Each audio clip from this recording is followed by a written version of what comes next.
আসসালামু আলাইকুম রহমতুল্লাহি ওয়া বারাকাতুহু। আলহামদুলিল্লাহ ওয়া সালাতু ওয়াসসালামু আলা মান লা নাবিয়্যা বা'দাহু। আউযু বিল্লাহি মিনাশ শাইতানির রাজিম। বিসমিল্লাহির রহমানির রহিম। বাবু ওয়াক্তিল ফজর। আজকের বক্তব্য ছিল ফজরের সালাতের সময় সম্পর্কে। আমি হাদিসটি তেলাওয়াত করেছি। সূরা বকরা প্রথম খণ্ড পর্ব ৯ অধ্যায় ২৭ হাদিস নম্বর ৫৭ আন আনাসিন ইবনু মালিক আন্না সাইয়্যিদা ইবনু সাবিত হাদাসাহু আন্নাহুম সাহারু مع النبي صلى الله عليه وسلم ثم قاموا إلى الصلاة قلت كم بينهما قال قدر 50 أو 60 يعني أي যায়েদ ইবনু সাবিত রাদিয়াল্লাহু হতে বর্ণিত তিনি বলেন তারা নবী সাল্লাল্লাহু আলাইহি ওয়াসাল্লামের সঙ্গে সাহারি খেয়েছেন অতঃপর ফজরের সালাতে দাঁড়িয়েছেন। আনাস রাদিয়াল্লাহু বলেন আমি জিজ্ঞেস করলাম এ দুইয়ের মাঝে কতটুক সময়ের ব্যবধান ছিল? তিনি বললেন ৫০ বা ৬০ আয়াত তেলাওয়াত করা যায় এরূপ সময়ের ব্যবধান ছিল।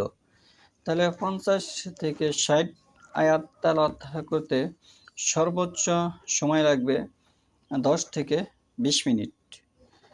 তাহলে বর্তমান প্রেক্ষাপটে ভারতবর্ষে যারা মাযহাব মানে তারা কিন্তু একটি ফজরের এবং আসরের, জোহরের, মাগরিবের, এশার একটি সালাতের ক্যালেন্ডার নির্ধারণ করেছে। তারাও ক্যালেন্ডার অনুযায়ী তারা সালাত আদায় করে থাকে।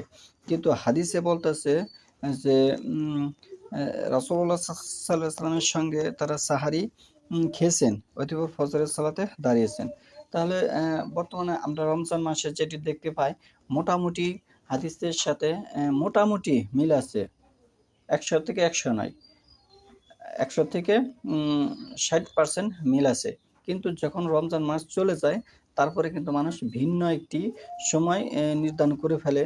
ফজরের সালাত এমন সময় আদায় করে যখন আপনার একেবারে দোয়া হয়ে যায়, যেটি হাদিসের সাথে মিলতেছে না। হাদিসটি হচ্ছে সূরা বুখারী প্রথম খণ্ড ৫৭৫। এই সম্পর্কে আরও হাদিস হচ্ছে ৫৭৭, ৫৭৮।